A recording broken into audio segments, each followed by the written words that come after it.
මගේ වීඩියෝස් බලන ඔයාව සාදරයෙන් පිළිගන්නවා.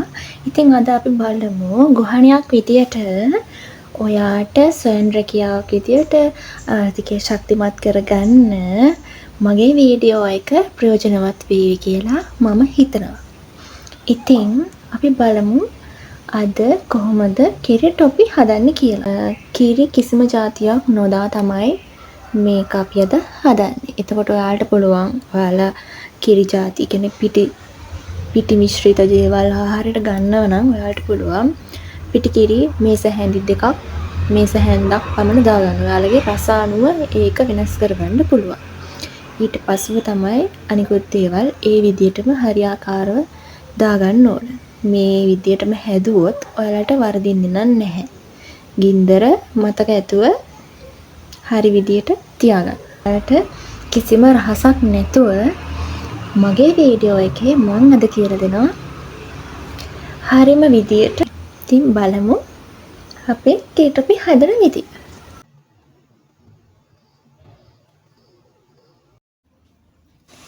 මේ තමයි අවශ්‍ය ද්‍රව්‍ය.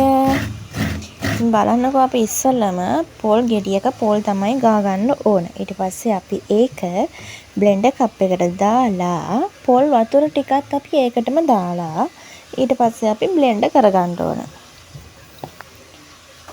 අපි මේකට පිරෙන්න තරමටම වතුරක් දාගන්න ඕන.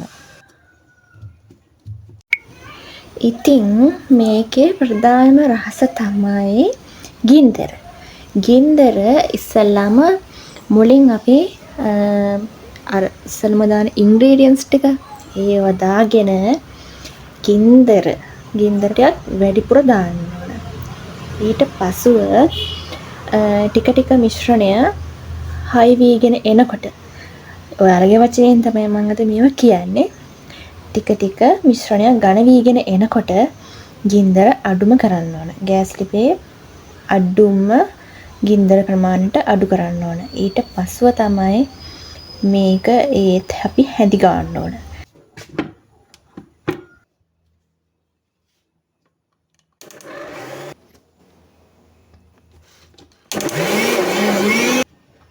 ඔන්න බලන්නකෝ අපේ පොල් කිරි එක කොච්චරනම් උකුද කියලා. මේ වගේ භාජනයකට දාගෙන ඊට පස්සුව තමයි අපි කිරි කොට්ටක් ආධාරයෙන් කිරි ටික පෙරා ගන්න ඕන. මේ විදියටම හොඳටම බ්ලෙන්ඩ් කරගන්න තමයි ඕන. මතක තියාගන්න පළවෙනි කිරි පමණයි අපි මේකට ගන්න. ආයෙ දෙවතාවක් බ්ලෙන්ඩ් කරලා අපරාධ කියලා මේ පොල් කිරි ටික ආයෙ මිටි කළ ගන්නේ නැහැ. ඊට පස්සේ අපේ පදම හරියට එන්නේ නැහැ.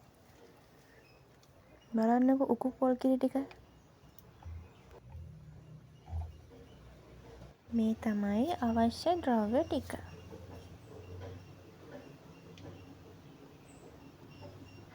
මේ තැටිය හොඳට තෙල් ගා ගන්නත් ඕන. පොල් තෙල් තමයි මම නම් පාවිච්චි කරේ. ඔයාලට කැමති නම් එක්ස්ට්‍රා වගේ දෙයක් පාවිච්චි කරන්නත් පුළුවන්.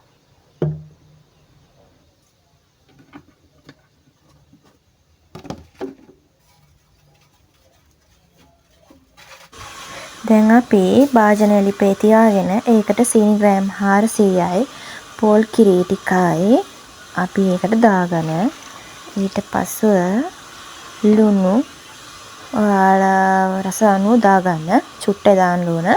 ඊට පස්සේ ගින්දර දාන්න ඕන. ඊට පස්සෙ අපි ඒක හොඳට හැඳි ගන්න ඕන. මෙන්න මේ ආකාරයට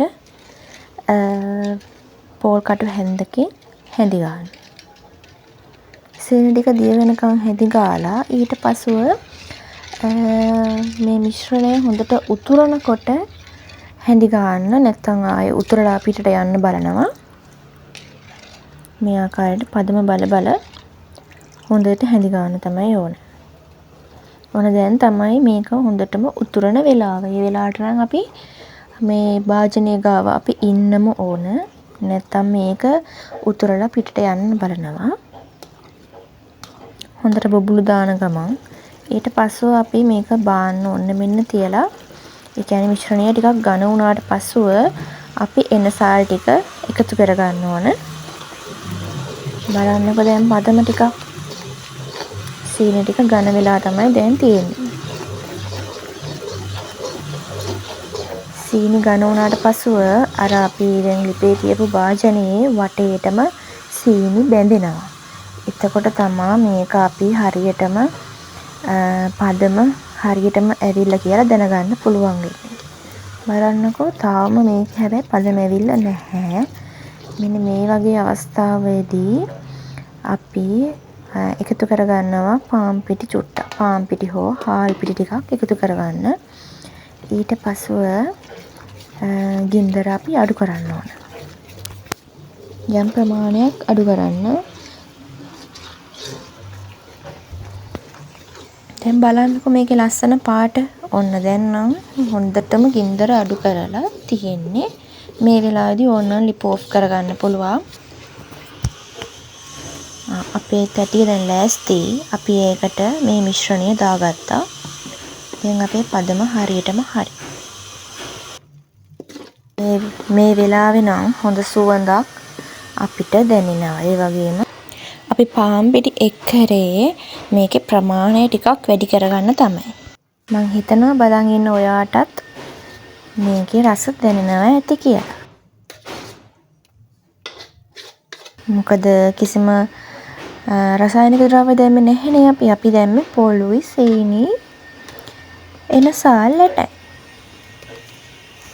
මේ විදියට අපි ඔයාලට පහසු දෙයක් අරගෙන හොඳට තුනී කරගන්න තමයි ඕන. ඔයාලා බය වෙන්න එපා. මේක හයි වෙන්නේ නැහැ. යට අපි පොල් තෙල් ගාලා තියෙන නිසා මේක ඉක්මනටම හයි වෙන්න කලින් අපි කෑලි කපා ගන්නත් ඕන. මේක තමයි මම ගත්තු ආධාරකය. ඊට පස්සේ අපි මේකේ හොඳට කෑලි ටික කපා ගන්න ඕන. ඔයාලට අවශ්‍ය ප්‍රමාණයෙන් කෑලි කපා ගන්න කෙලින් අතට. ඔයා කැමති සයිස් එකකට කපා ගන්න පුළුවන්. කෑලි කපා ගන්න මං ළඟ තිබ්බේ මේක විතරයි. පිහියෙන් නම් කපන්න යන්න එපා. පිහියෙන් කැපුවොත් අර කෑලි පුපුරන්න බලනවා. මේ වගේ ප්ලාස්ටික් දෙයක් ගන්න. ඒක නම් රස පාටයි නේද? මගේ වීඩියෝ එක හොඳයි නම් ලයික් එකක් දාලා කමෙන්ට් එකක් දාලා සබ්ස්ක්‍රයිබ් කරන්න. අඩුපාඩුවක් තියෙනවා නම් කමෙන්ට් එකක් දාලා කියන්න පුළුවන්.